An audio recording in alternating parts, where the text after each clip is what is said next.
I, 28F, find myself in a situation that I never thought I'd be in, caught between family loyalty and self-respect. My younger sister Megan, 25F, is marrying my ex-boyfriend Alex, 29M, and I've decided not to attend their wedding. This decision has caused a rift in my family, and I'm starting to question if I'm making the right choice. To understand the complexity of this situation, I need to go back to the beginning. Megan and I grew up in a small town in Ohio. We were always close despite our 3-year age gap. Our parents, both high school teachers, raised us to value education and family above all else. We had a happy childhood, filled with family game nights, summer camping trips, and holiday traditions. As the older sister, I always felt protective of Megan. I remember helping her navigate through her first day of high school, giving her advice about friends and boys, and staying up late to help her with her college applications. We shared everything: clothes, secrets, and dreams for the future. I never imagined that one day, we'd be sharing an ex-boyfriend too. I met Alex during my sophomore year of college. We were both biology majors and got paired up as lab partners in our molecular biology class. Alex was different from the guys I dated in high school. He was ambitious, intelligent, and had a great sense of humor. We bonded over our shared love for science and our dreams of making groundbreaking discoveries in the field of genetics. Our relationship grew slowly but steadily. We started as study buddies, then friends, and finally, after months of subtle flirting and stolen glances, we began dating. I remember our first date vividly. We went to a small Italian restaurant near campus. Alex was so nervous he spilled his water all over the table, but we laughed it off and ended up talking for hours. As our relationship progressed, Alex became a part of my family. He'd come home with me for holidays, join us on our annual camping trips, and even help my dad build a treehouse for our young cousins. Megan, who was still in high school when Alex and I started dating, seemed to look up to him like an older brother. After graduation, Alex and I both got jobs at a biotech company in the city. We moved in together, and for a while, everything seemed perfect. We talked about marriage, kids, and our future together. I thought I had found my happily ever after. Megan, meanwhile, had started college. She'd often visit us in the city, staying at our apartment for weekends or during her breaks. I loved having her around. It felt like we were kids again, staying up late and sharing secrets. Alex was always welcoming, often cooking elaborate meals for the three of us or planning fun outings around the city. Looking back, I wonder if I should have seen the signs. There were moments when I'd catch Alex looking at Megan a beat too long, or times when they'd be laughing at some inside joke I wasn't part of. But I brushed these thoughts aside, convinced that I was just being paranoid. 3 years ago, everything fell apart. I had been noticing Alex becoming distant. He was working late more often, always on his phone, and seemed distracted when we were together. I tried talking to him about it, but he always had an excuse: work stress, a big project, or just being tired.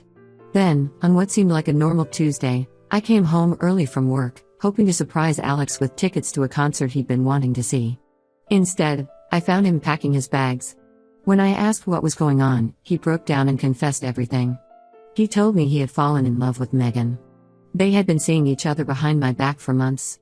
He said it started innocently, late-night conversations when I was asleep, shared interests that I didn't partake in. But it had grown into something more, and now he was leaving me for her. I felt like my whole world had shattered. The two people I trusted most had betrayed me in the worst possible way. When I confronted Megan, she tried to apologize, saying they never meant for it to happen. But her words rang hollow. They had been sneaking around for months, lying to my face every day. In the aftermath of this revelation, I cut off all contact with both of them. I quit my job, moved to a different city, and started over. It wasn't easy. I had nightmares for months, struggled with trust issues, and threw myself into work to avoid dealing with the pain. My parents were initially shocked and disappointed in Megan.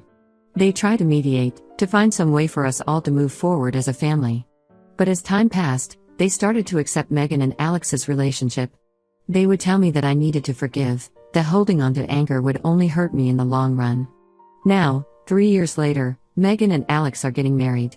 My parents called last week to inform me that Megan wants me to be her maid of honor. They said it would mean a lot to her, that it's time for me to let go of the past and be there for my sister on her big day. But I can't do it. The thought of standing there, watching my sister marry the man I thought I'd spend my life with, makes me feel physically ill. I told my parents I won't be attending the wedding at all. They didn't take it well. My mom, always the peacekeeper, said I was being selfish and childish. She even went as far as to say that if I don't come to the wedding, I shouldn't bother coming home for any family events in the future. My dad, usually the more rational one, thinks I should be the bigger person and attend for the sake of family unity. I feel torn. I know my absence will cause a rift in the family, possibly one that can't be repaired. But I also know that attending the wedding would be a betrayal of myself and my own feelings. I've worked hard over the past 3 years to rebuild my life and my self-esteem. Going to this wedding feels like it would undo all of that progress. Am I the asshole for refusing to attend my sister's wedding? Am I letting my past hurt cloud my judgment, or am I right to stand my ground and protect my own emotional well-being? Update 1. It's been about a month since my last post, and I want to thank everyone who took the time to comment and offer support. Your words have been a source of comfort during this challenging time.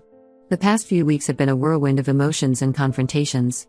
After my initial refusal to attend the wedding, my parents intensified their efforts to change my mind. They called almost daily, each conversation more heated than the last. My mom, in particular, seemed determined to wear me down. She'd oscillate between guilt-tripping me about family loyalty and trying to convince me that attending the wedding would be a way to show I've moved on. My dad, who I've always been closer to, took a different approach. He'd call when Mom wasn't around, his voice tired and strained. He'd reminisce about our family vacations, the time he taught Megan and me to ride bikes, the science fairs he helped us prepare for. I could tell he was trying to remind me of the good times, hoping it would soften my resolve. It was harder to resist his gentle persuasion than Mom's forceful tactics. Things escalated when my parents enlisted our extended family. Suddenly, I was bombarded with messages from aunts, uncles, and cousins I hadn't spoken to in years. Some were understanding, offering words of support regardless of my decision. Others were less kind, accusing me of being selfish and vindictive. My cousin Rachel, 32F, who I've always been close to, was particularly vocal. She reminded me of the pact we made as kids to always be there for each other's weddings. It was a low blow, bringing up childhood promises in this context. The situation reached a boiling point about 2 weeks ago when Megan showed up at my apartment unannounced. Seeing her standing there, after 3 years of no contact, was jarring. She looked different, her hair was shorter, she'd lost weight, and there was a weariness in her eyes that I didn't recognize. For a moment, we just stared at each other, the weight of our shared history hanging between us. Then, to my surprise, Megan burst into tears. Between sobs, she begged me to reconsider attending the wedding. She said it wouldn't feel right without me there, that she needed her big sister on her special day. What came next shocked me even more. Megan offered to step down as the bride if I would agree to marry Alex instead. She said she realized how much pain she'd caused and was willing to sacrifice her happiness for mine. I was stunned by the absurdity of her offer. Did she really think I would want Alex back after everything that had happened? As we talked, Megan revealed information that made the situation even more complicated. She confessed that she and Alex had been having feelings for each other for over a year before they actually got together. They claimed they never acted on it physically while Alex and I were still together, but they had been emotionally involved for a long time. This revelation hit me hard. It meant that for the last year of our relationship, Alex had been lying to me every day. Every I love you, every kiss, every moment of intimacy had been tainted by his secret feelings for my sister. It made me question every memory, every shared moment we had. After Megan left, I spent days processing our conversation. I realized that while I'm not angry anymore, I'm still deeply hurt. The betrayal has affected my ability to trust people, and I've struggled to form close relationships since then. Every potential connection is overshadowed by the fear of being betrayed again. I decided to write a letter to my family explaining my feelings and why I won't be attending the wedding. I poured my heart out, detailing how their actions had affected me. I explained that while I don't hate Megan or Alex, I'm not ready to celebrate their relationship. I need more time to heal, to rebuild my sense of self and my ability to trust. In the letter, I also addressed the family pressure I've been under. I made it clear that while I value family, I need to prioritize my own mental health and well-being. I asked them to respect my decision and give me the space I need to heal. I sent the letter to my parents, Megan, and Alex last week. The responses have been mixed. My dad called me the day after receiving the letter. His voice was thick with emotion as he apologized for pressuring me. He said he understands my position better now and will support my decision, whatever it is. It was a relief to hear him say that, to feel like at least one person in my family was on my side. My mom's response was less positive. She replied to my email, saying I was being dramatic and that I should get over it already. Her words stung, but they also reinforced my decision. If she can't understand the depth of my pain, how can I expect her to support my healing? Megan and Alex haven't responded directly to me, but I heard through my dad that they're disappointed but respect my decision. The wedding is still 2 months away, so I'm not sure if things will change before then. For now, I'm standing firm in my decision not to attend. I'm trying to focus on my own life and healing. I've thrown myself into my work, taking on new projects and responsibilities. In my free time, I've rekindled old hobbies, painting, hiking, playing the guitar. These activities help me feel more like myself, reminding me of who I was before all of this happened. It's not easy, but I'm taking it one day at a time. Some days are harder than others, but I'm slowly starting to feel like I'm regaining control of my life. The road ahead is long, but for the first time in a long time, I feel hopeful about the future. Update 2. It's been about 3 weeks since my last update, and the situation has taken an unexpected turn. The wedding, which was supposed to be next month, might not happen at all now. Last week, I received a call from my cousin Emma, 27F. Emma and I have always been close, bonding over our shared love of art and our experiences as the older siblings in our families. She's one of the few family members who's been supportive of my decision not to attend the wedding, understanding the complexity of the situation without judgment. Emma called me late one evening, her voice hushed and urgent. She had just returned from Megan's bridal shower, where she overheard a conversation between Megan and one of her bridesmaids. What she heard left her conflicted about whether to tell me, but ultimately, she felt I had the right to know. According to Emma, Megan has been having serious doubts about marrying Alex. In a moment of vulnerability, Megan confessed to her friend that she's not sure if she's in love with him anymore. She said that the excitement of their forbidden relationship has worn off, and now she's realizing that they might not be as compatible as she thought. But what really caught Emma's attention was Megan's admission of guilt. Apparently, Megan said that she feels guilty every time she thinks about me and the pain she caused. She told her friend that she sometimes wonders if she made the right choice, if the cost of her relationship with Alex was too high. I was stunned by this information. Part of me felt vindicated, like all the pain I'd been through wasn't for nothing. But another part of me felt sorry for Megan. Despite everything, she's still my sister, and I don't want her to be unhappy or trapped in a relationship she's unsure about. A few days after Emma's call, my dad reached out to me. His voice sounded strained and tired when he asked if we could meet for coffee. When we met at a small cafe near my apartment, I could see the stress etched on his face. He looked older, more worn down than I remembered. Over cups of strong black coffee, my dad told me that Megan had confessed her doubts to him and Mom. They're trying to support her, but they're also worried about the fallout if she calls off the wedding. There are financial considerations, deposits paid, invitations sent out, family flying in from out of town. But more than that, they're concerned about the emotional toll on everyone involved, especially Alex. During our conversation, my dad apologized again for how they've handled this situation over the past 3 years.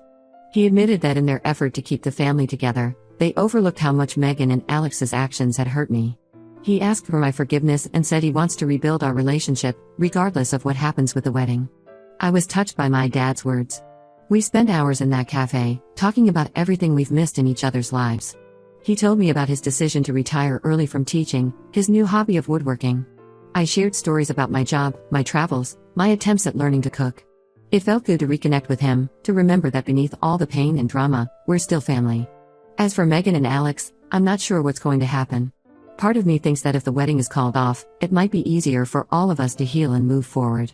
But I also know that canceling a wedding is a huge decision with its own set of consequences. I can't help but wonder how Alex is feeling in all of this. Does he share Megan's doubts? Or is he still certain about their relationship? I'm trying to stay out of it as much as possible. I've told my dad that while I appreciate him keeping me informed, I don't want to be involved in Megan's decision-making process. This is something she needs to figure out on her own, without the added pressure of considering my feelings. For now, I'm focusing on rebuilding my relationship with my dad and continuing my own healing journey. I've started journaling, finding that writing down my thoughts helps me process my emotions better. I'm also considering joining a support group for people who've experienced similar betrayals. It might be helpful to talk to others who understand what I'm going through. The whole situation has made me realize that life is unpredictable, and relationships are complicated. While I'm not ready to forgive Megan and Alex, I'm open to the possibility that things might change in the future. For now, I'm taking it one day at a time and trying to find peace with the situation, whatever the outcome may be. Update 3. It's been 2 months since my last update, and I felt it was time to share what's happened since then. The wedding between Megan and Alex did not take place as planned. About 3 weeks before the scheduled date, Megan announced that she was calling off the wedding. From what I've heard through my dad, Megan finally admitted to herself and to Alex that she wasn't ready for marriage. She realized that their relationship was built more on the excitement of the forbidden rather than a foundation of genuine, lasting love. She also confessed that the guilt of hurting me had been weighing on her more heavily than she let on, casting a shadow over their relationship.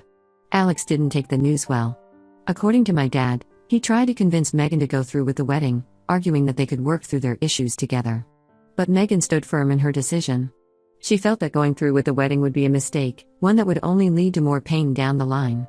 Alex moved out of their shared apartment the next day. The family has been in chaos since the announcement. My parents have been dealing with the practical fallout, canceling vendors, notifying guests, and trying to recoup whatever deposits they can. But more than that, they're trying to navigate the emotional aftermath. My mom, who had been so insistent on me attending the wedding, now seems lost and unsure how to proceed. My dad has been acting as a mediator, trying to keep the peace between everyone. Megan reached out to me directly about a week after calling off the wedding. She sent me a long email, apologizing again for everything that happened. She explained that going through this experience made her realize the true extent of the pain she caused me. In her words, she had been so caught up in her feelings for Alex that she hadn't fully grasped the consequences of her actions until now. In her email, Megan also shared more about her decision to call off the wedding. She said that as the date approached, she found herself thinking more and more about me and our relationship as sisters. She realized that in pursuing her relationship with Alex, she had sacrificed something far more valuable, our bond as sisters. She said she doesn't expect forgiveness but hopes that someday we might be able to have a relationship again. I haven't responded to her email yet. I'm still processing everything and trying to figure out how I feel. On one hand, I'm glad she's recognized the harm she caused.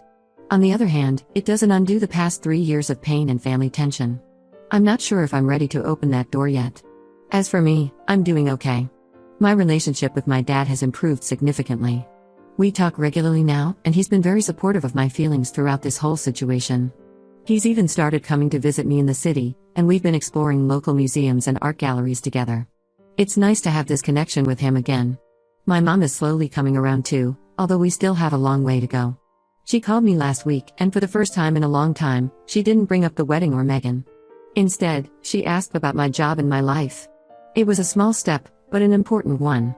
I've continued with my counseling, which has been incredibly helpful.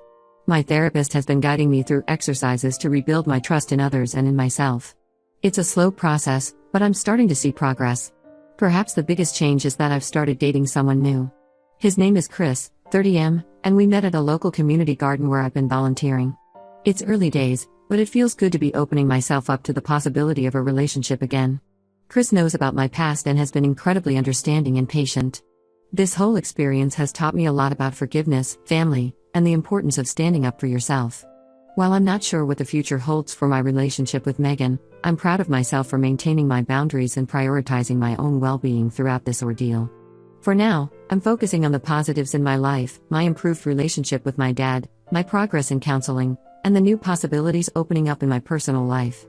I'm taking things one day at a time, allowing myself to heal at my own pace. Whatever happens next, I feel better equipped to handle it.